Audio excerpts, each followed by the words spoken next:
Hello and welcome to the program. My name is Mr. Adolf and you are within the four walls. On the program today, we have the green board. Let's take a look at the green board. So on the green board is the classwork with the lessons on reading culture in Nigeria. That is the reading culture. Then I have a book to review, the book titled The World We Want, organized by World Largest Lesson. That's the publication company that put this book together. So after that, I'll be going straight to the examination where I'll be having my discussant, who is the founder of I Read Mobile Library, Fumi Ilori. She will be here discussing the reading culture in Nigeria with me. So after that, we'll go straight to grading the issue of reading culture in Nigeria. Whose fault and why the challenges are being faced here in Nigeria. Then I will give out the assignment. Get ready. When we return, we will be doing the book review right away. Don't go away. We'll be right back.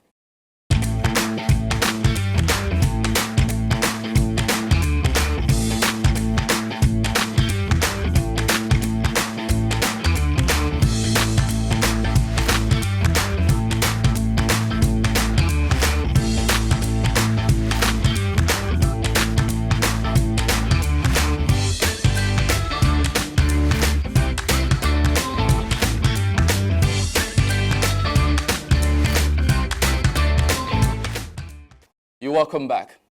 So I have the book with me, The World We Want. What kind of world do we want? In this 22-page book, so much was said. And this book generally is addressing the children and the younger generation, that is the youth. This book was organized, like I said, by World's Largest Lesson, a company that, it's an international company, so to say, in collaboration with I Read Mobile Library, where Fumi Ilori got the license to edit this book. So, this book, which says in chapter 2, no poverty, end poverty in all forms everywhere. Then in chapter 3, it says no hunger. These two places caught my interest because poverty and hunger are one of the reasons, or some of the reasons, that people find it difficult to study, find it difficult to read.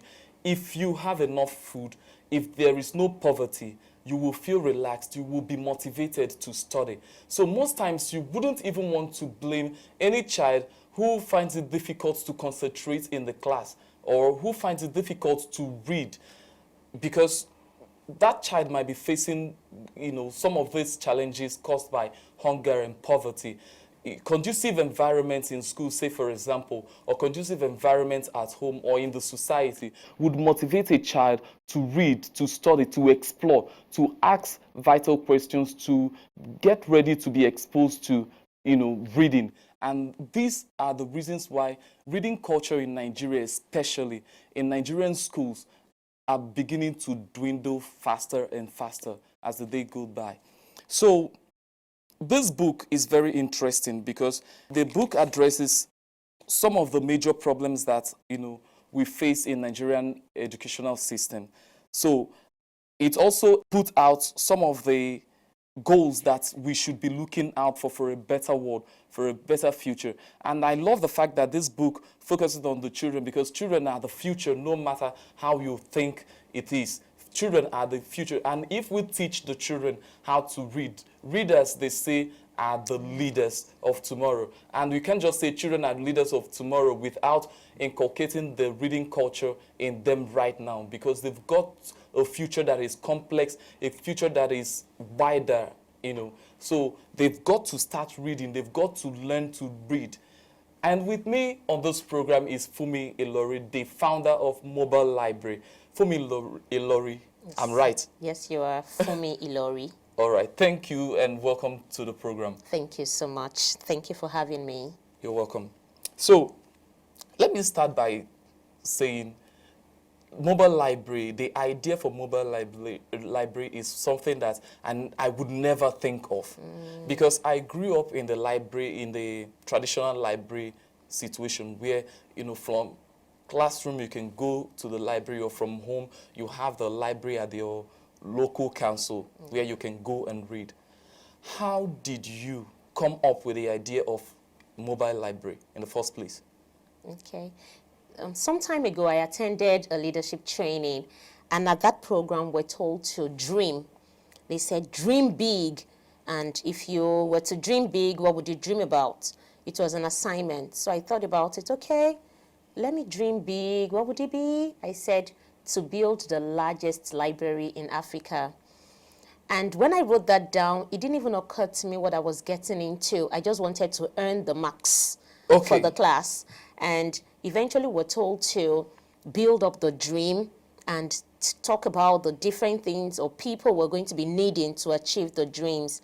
I didn't even know what it was, so I started going to my classmates, asking them that if you want to build the largest library in Africa, what would you do?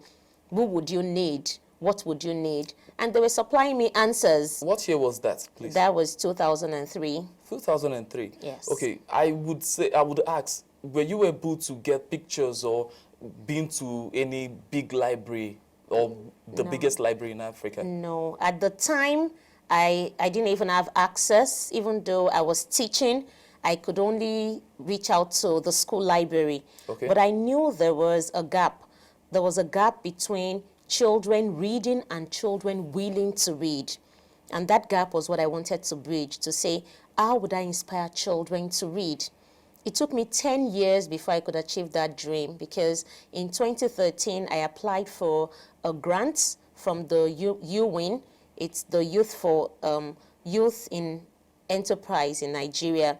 It was a federal government grant, and that was where I wrote there that I wanted the federal government of Nigeria? Yes, to run a mobile library.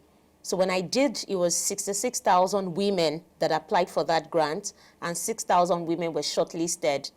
So when I saw my name there, I said, oh, you mean mobile library makes sense? For the first time, I Googled, and I saw that mobile libraries really existed, and they existed in other parts of the world. They were almost even going extinct. Not many people use it anymore, but I knew it was a reality. It wasn't mobile library for just baskets, because I had started taking books in baskets to people's homes, and they were renting the books. Okay. So I realized that, okay, mobile libraries are in vans, in trucks, on horses, in boats. Yeah. The only thing I haven't found is on air, and maybe I'll be the first to start that. All right. So you said you're bridging the gap between children who read and children who want to read, yes, but could not. Yes. Did you think of the children who do not want to read at all? Well, there is really no child that does not want to read. The issue is, do they have access? All of the children we have reached out to, in even poor communities, they want to read. When they see the mobile library, they're excited. When they see volunteers, when they see people that bring them books to say, can we read this book together? They're very excited. We haven't found any child that says, I don't want to read, especially when they don't have the alternative. Of course, when children have alternatives, they have television, they have iPads, they have games contending with reading. They don't want to read. Of course. But then, when you make reading interesting, when you attach innovations to reading, children want to read. Okay, what are these innovations? Give me examples of these innovations. Some of the things we make them do is storytelling. All right. When you tell a child, when I break down this book to a child, just the front cover, and I tell a child, oh, look at this. This child, she's Chioma, and Chioma is talking to a friend, but her friend is yelling at her. Her friend does not want to read, but Chioma says books are very interesting. Next, there is this other girl that is coming up to say, if Chioma does not want the book, can you give it to me, please? And, you know, that way the children feel like, oh, I will be this other girl that wants the book. Okay. So, the way you're explaining this, because of my background in teaching as a profession, you are explaining using certain methodology. Yeah. that is dramatization. Yes. You understand? And it's a very fine methodology in teaching. Do you have background in teaching first and foremost? Yes, I do have a background in teaching. I've always been a teacher without certificates before now, but because of my love, I had to go in to study, go for my PGD, and then I have a master's in educational psychology. I've been in the classroom for 10 years. You're welcome. Thank you. All right. So tell me what makes mobile library different from the traditional, stable library. Yes, there is no particular difference. The only difference is that one moves and the other is static. Both libraries can achieve the same function. But what the mobile library does is, if you check the dynamics of what is happening with our children now, they stay very late in school. And so what time do they have to visit the static library?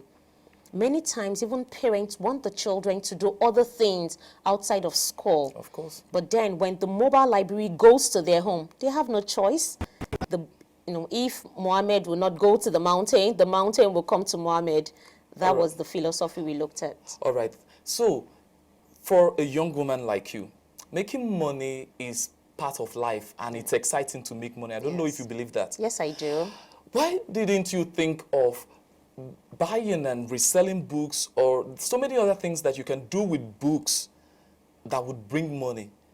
I don't know if this mobile library is bringing money in any way, because you talk with so much excitement. Exactly how does this play out in terms of finance? Okay, so the mobile library that we run is very sustainable. We have a model around it that helps parents to pay a little subscription every month. Oh, there's a subscription. There's a subscription, yes. And that subscription is nothing compared to the value that we give. However, the impact of what it is that we're achieving is much more. Nobody can pay for it. So a child that didn't feel like reading and is now very excited to read, and they don't only read, they also write. They record what they have read. So we have a summary book where they write the author of the book, they write the dates they started, the dates they finished, they write where the story took place, which is the setting, they write the characters in the book, they do a short summary, they bring out new words, and they look at the dictionary for it. Their parents comment, and then we also grade them to say, wow, excellent handwriting, beautiful review, and the children look at it and say, oh, you mean I did this? They want to do more. All right, do you know why I asked this question? It's because I Googled you and discovered that you have employed 13 people with this mobile library. Yes. Then you have up to or more than 1,900 books. Yes. So you are reaching out to children Yes. and young ones generally. I saw a lot of pictures of private schools and some good, posh areas of Lagos, so to say. And your dream is Africa. Yes. How far do you want to go? I want to get to Africa. I want to get to every child in Africa. The goal we set is to reach 20% of African children every year. And that is for us to reach out to different states. Currently, we're in just Lagos State and some suburbs of Ogun State. But we want to get to every community. We're also raising... Slums are part of community. Yes, slums are part of communities. Have you reached any slum? Yes, we have. Which in particular? We've been to Makoko, we've been to Oshodi, we've been to Badia, we've been to interior of Igondo. Now, when we say slum is not just dirty areas. There's some places that are underserved. Okay. You see children, they go to school, but they cannot read, but then they go to school. Of course. Many of them, our head office is currently at Igondo, just off Lasso Ojo, Axes. And when children come to the library, we had to start training them to read. To read? Yes. They leave their school and come to the library to spend 2 hours, and we realized that they're not able to read. So sometime last year, I engaged youth corpers, trained the youth corpers on phonics. Okay. Phonics is a way for you to combine words using sounds. All right. And that way we asked some parents to leave their children with us. Let us train them and see if this is just a school thing or it's an environmental factor. And within 3 months, these children started reading. So there's so much to do in the reading space. All right. So when we return, I will sharpen the discussion even deeper. Okay? That's fine. Don't go away. We'll be right back.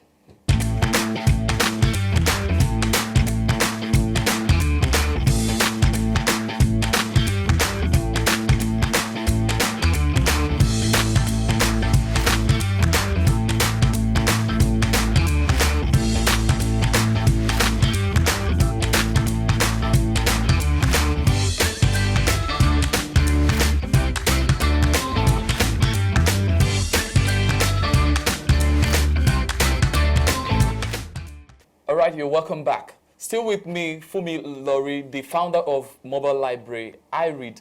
So, Fumi, this book, The World We Want, I don't know why I'm so excited about this book. Maybe because I drink too much too.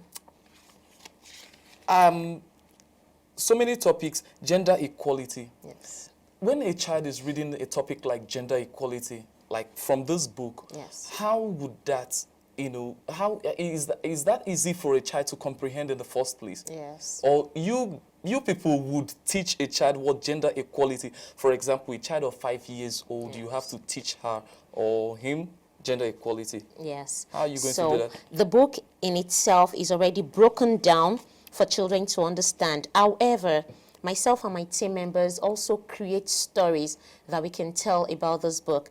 This book addresses the Sustainable Development Goals, from the United Nations. They've decided that, look, if we can tackle the 17 Sustainable Development Goals, the world will be a better place.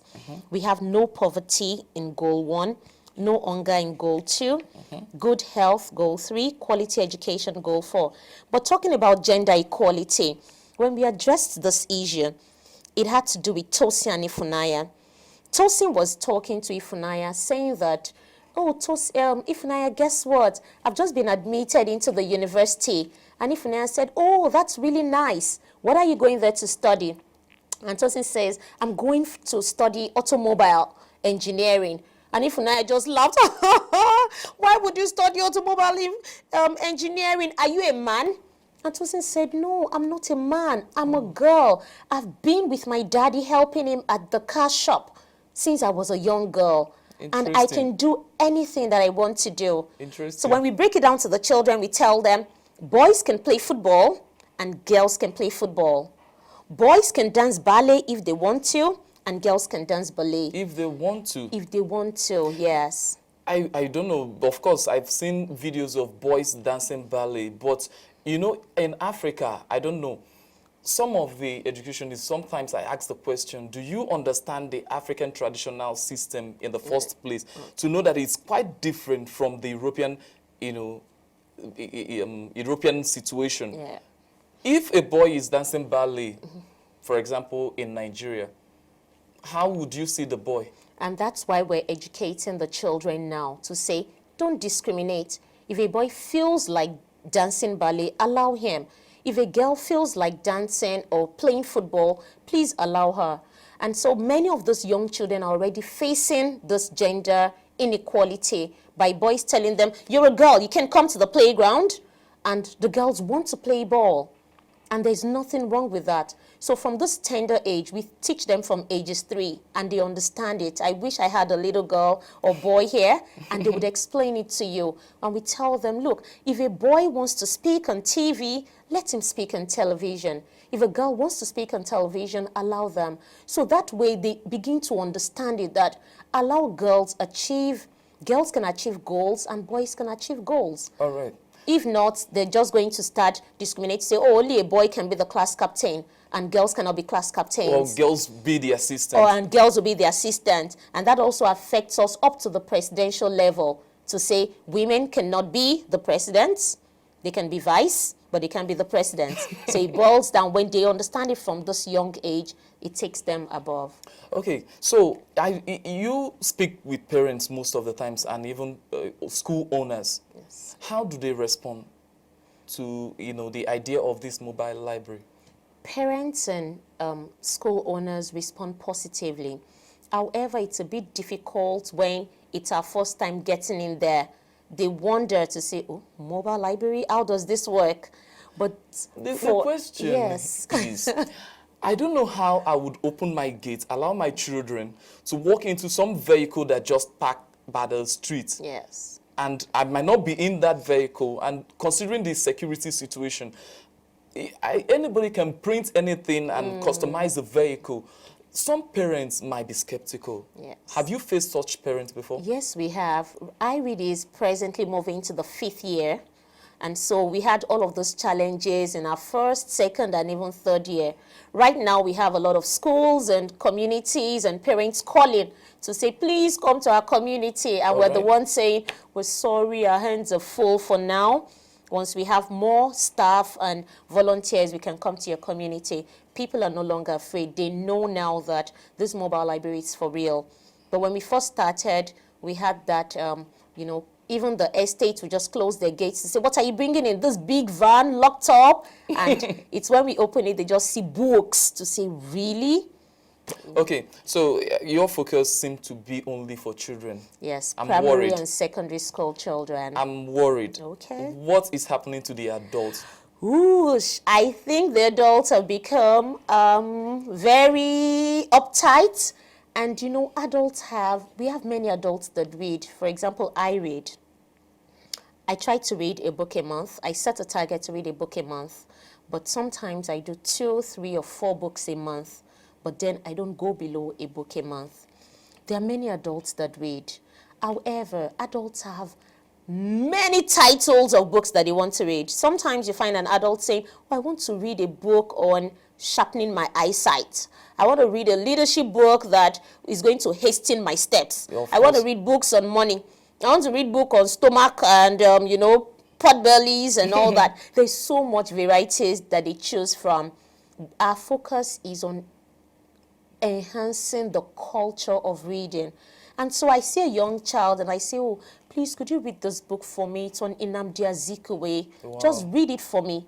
The child is going to be willing to read it. Okay. And the child is going to say, for you, I want to read it for you. And by then you're achieving your goal of motivating the child to read. And that's true. But for an adult, they say, I said I don't feel like reading. I want to read politics. I want to read sports alone. I want to read only sports. So if you don't have sports, don't reach me. Okay, so on this show, we do grading because it's as good as being in the classroom. We finished the examination and now is the grading. So for parents, helping in advancing the reading culture in Nigeria, how would you grade the parents? We have A for distinction, C for credit, and F for complete failure. So how would you grade parents? We can't give a total grade. One of to the Nigerian things, parents? Yes, to Nigerian parents, because we're all in different segments. But I would give an A to parents that read with their children. I would give a C to parents who encourage their children to read by buying them books or giving them access to the library. I would give F to parents who don't care, parents who put their children in front of television or in front of games and say it doesn't matter. And sometimes you wouldn't blame them so much because it's hard to earn this money and you need to focus, you need to pour all your attention on making money than sometimes, teaching children how to read. Now, for government, building libraries, sometimes it's solely the concern of most governments of different nations, to ensure that there are libraries, enough libraries for reading. How would you grade Nigerian government? I'm also going to grade them according to these parameters. I would grade the federal government a D, not a C. This is because even with the National Library, there is no funding. We have a building for the Federal Library still uncompleted. Wow. When you look at a library, it depicts a lot about a country. You see international libraries. When I went to the US, there is no community that does not have a library. And the Lagos State government is doing a lot, having private partnerships coming to the public libraries and building them up. There is a program coming up also in Lagos State, enhancing, helping with even the book clubs. It's tagged Lagos Reads. Yeah. And I'm happy to be a part of that too. but there's just so much. We're hoping that there's going to be a Then lot I personally funding. give you Yes. A for bringing mobile library. You deserve an Thank A you. from me. Thank you. Thank you so much, Thank Fumi. you. It's interesting. It's interesting having you on this show. Thank you. And also to know that somebody is doing something about reading culture in Nigeria.